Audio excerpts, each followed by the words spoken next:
اعوذ باللہ من الشیطان الرجیم بسم اللہ الرحمن الرحیم۔ سورۃ قلم آیا 11۔ حمازن بہت طعنے دینے والا یعنی غیبت کرنے والا، عیب لگانے والا، جو لوگوں کا نفرت سے ذکر کرتا ہے۔ ایسا شخص جب لوگوں کا اچھا تذکرہ کیا جا رہا ہو تو ان کی عزتوں پر ہاتھ ڈالتا ہے۔ مشاء بنمیم چغلی میں بہت دوڑ دھوپ کرنے والا، ادھر کی ادھر لگانے والا یعنی لوگوں کے درمیان چغل خوری کرتا پھرتا ہے۔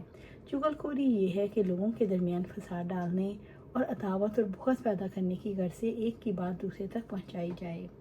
حذیفہ رضی اللہ تعالیٰ عنہ بیان کرتے ہیں کہ میں نے آپ صلی اللہ علیہ وسلم کو فرماتے ہوئے سنا، چغل خور جنت میں داخل نہیں ہوگا۔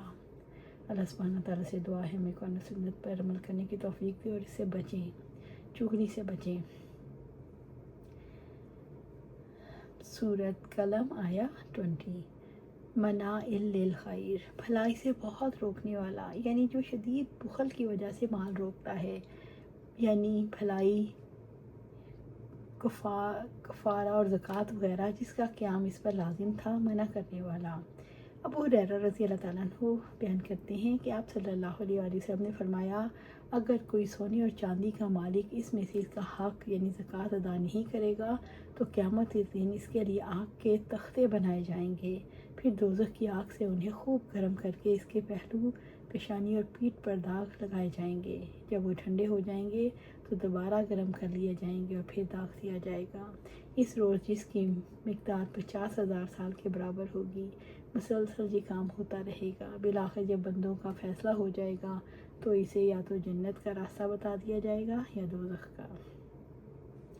معتد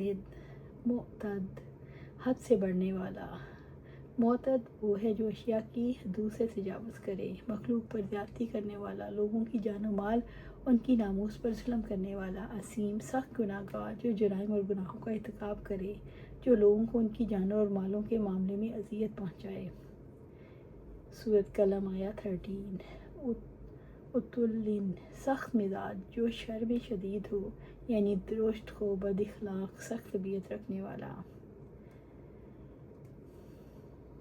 بعد ذالک زنیم اکھڑ ہے، پھر اس کے بعد بے نسب بھی ہے، یعنی النسب جس کی کوئی اصل ہے، نہ ایسا مادہ جس سے کوئی بھلائی ظاہر ہو، بلکہ اس کے اخلاق بدترین اخلاق ہیں، اس سے فلاح کی امید نہیں، اس میں شر کی علامت ہے جس سے وہ پہچانا جاتا ہے۔ اس پر آسمان روتا ہے جسے اللہ تعالیٰ نے آسودگی اور دنیاوی عزت دی اور لوگوں پر مظالم ڈھاتا ہو، یہی وہ سرکش بدنام ہے۔ رب العزت نے ہر اس شخص کی اطاعت سے روکا ہے جو بہت زیادہ قسمیں کھائے، جھوٹا، بدخلق، خود پسند، متکبر، غیبتیں اور چغلیاں کرنے والا، اور طعنے دے کر لوگوں سے حقارت کے ساتھ پیش آنے والا۔ سورۃ قلم آیا 14۔ ان کان ذا مال و بنین یہ کہ وہ مال والا اور بیٹوں والا ہے، یعنی اللہ تعالیٰ نے تو اسے مال اور اولاد سے نوازا اور بیٹے دیے۔ اس نے نعمتوں کا حق ایسے ادا کیا کہ اللہ تعالیٰ کی آیت کو جھٹلایا اور حق کے مقابلے میں تکبر کا رویہ اور حق کو پہلے لوگوں کی کہانیاں قرار دیتے ہوئے ٹھکرا دیا۔ علی بن ابی طالب رضی اللہ تعالیٰ نے کہا، مال اور بیٹے دنیا کی زندگی کی کھیتی ہیں اور نیک اعمال آخرت کی کھیتی ہیں۔ اللہ سبحانہ تعالیٰ ہمیں نیک اعمال کرنے کی توفیق عطا فرمائے۔ سورۃ قلم آیا 15۔ اذا تتلی علیہ آیاتنا قال اساطیر الاولین جب ہماری آیت اسے پڑھ کر سنائی جاتی ہیں تو کہتا ہے پہلوں کی کہانیاں ہیں، یعنی سرکش اور متکبر انسان پر آیات کا الٹا اثر ہوتا ہے اور یہی کہتا ہے یہ تو اگلے لوگوں کے قصے اور مکاری کی باتیں ہیں۔ سورۃ قلم آیا 16۔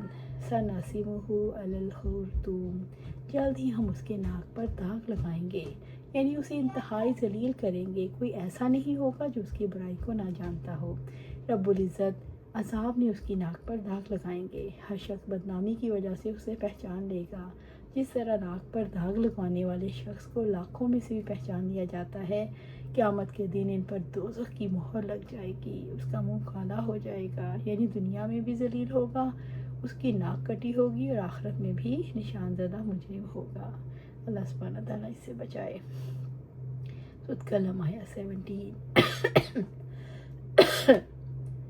انا بلوناہم کما بلونا اصحاب الجنہ، یعنی ہم نے انہیں بھی ویسے ہی آزمائش میں ڈالا جیسے ہم نے باغ والوں کی آزمائش کی۔ رب العزت نے فرمایا ہم نے جھٹلانے والوں کو یعنی کفار قریش کو بھلائی کے ساتھ آزمایا، یعنی انہیں نعمتیں دی تاکہ وہ شکر ادا کریں، لیکن انہوں نے شکر ادا نہیں کیا۔ اذ اقسموا لیصرمنھا مصبحین، جب انہوں نے قسم کھائی کہ وہ صبح سویرے ہی اس کا پھل ضرور توڑ لیں گے۔ جب باغ والوں نے قسمیں کھائیں تو راتوں رات اس کے پھل اتار لیں گے تاکہ کسی فقیر کو خبر نہ ہو اور اسے پھل دینے نہ پڑ جائیں اور صحیح سالم پورے پھل قبضے میں آ جائیں۔ باغ والے اپنے گناہ کی وجہ سے پھلوں سے محروم ہو گئے۔ سورۃ قلم آیا 18۔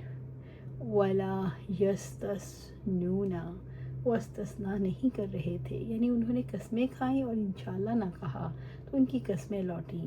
انشاءاللہ نہ کہنے کی وجہ سے اللہ تعالیٰ کی مدد شامل حال نہیں ہوتی، برکت اٹھ جاتی ہے اور انسان محروم ہونے والوں میں ہو جاتا ہے۔ سورۃ قلم آیا 19۔ فَطَافَ عَلَيْهَا طَائِفٌ مِّن رَّبِّكَ، چنانچہ تیرے رب کی طرف سے اچانک عذاب پھر گیا، یعنی ایک آگ جو رات کے وقت باغ پر نازل ہوئی اور اسے جلا دیا۔ وَهُمْ نَائِمُونَ، حالانکہ وہ سو رہے تھے، یعنی وہ محو خواب تھے اور عذاب نے باغ کو برباد کر دیا۔ حدیث میں ہے گناہ سے بچو، بعض گناہ ایسے ہیں جن کی بدولت انسان اس رزق سے محروم ہو جاتا ہے جو اس کے لیے تیار کیا گیا ہے۔ پھر نبی صلی اللہ علیہ وسلم نے آیت تلاوت فرمائی، یہ لوگ اپنے گناہ کی بدولت اپنے باغ کی پیداوار سے محروم ہو گئے۔ سورۃ قلم آیا 20۔ فَأَصْبَحَتْ كَالصَّرِيمِ، تو وہ باغ صبح کو کٹی ہوئی فصل کی مانند ہو گیا، یعنی باغ پر آسمانی عذاب اترا تو وہ سیاہ رات کی طرح یا سیاہ کٹی ہوئی کھیتی کی طرح خشک ہو کر رہ گیا۔